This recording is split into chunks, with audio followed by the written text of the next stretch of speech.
আমাদের ঘরে না খুব পিৎজা অর্ডার হতো। একে তো ময়দা তারপর আবার চিজ। তো এর জন্য আমি বাড়িতে খুব অবজেকশন করতাম।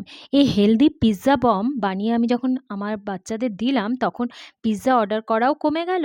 একে তো বাড়ির টেস্টি ফুড, তারপর আবার হেলদি। আমিও খুশি আর বাচ্চারাও হ্যাপি।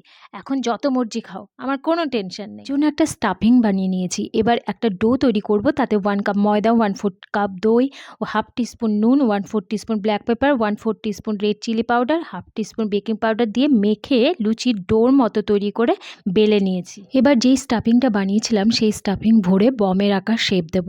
তাওয়াতে জলের ছিটকে দিয়ে বমগুলোকে ভিজিয়ে তাওয়াতে দিয়ে দেব। কিছুক্ষণের মধ্যেই চিপকে যাবে। ঢাকা দিয়ে লো ফ্লেমে 3 মিনিটের মতো কুক করব। কিছুক্ষণের মধ্যে ফুলে যাবে। এবার তাওয়াকে উল্টো করে সেঁকে নেব। এরকম ডট ডট এসে যাবে। ওপর থেকে বাটার ব্রাশ করে নেব। এই দেখো কি টেস্টি লাগছে।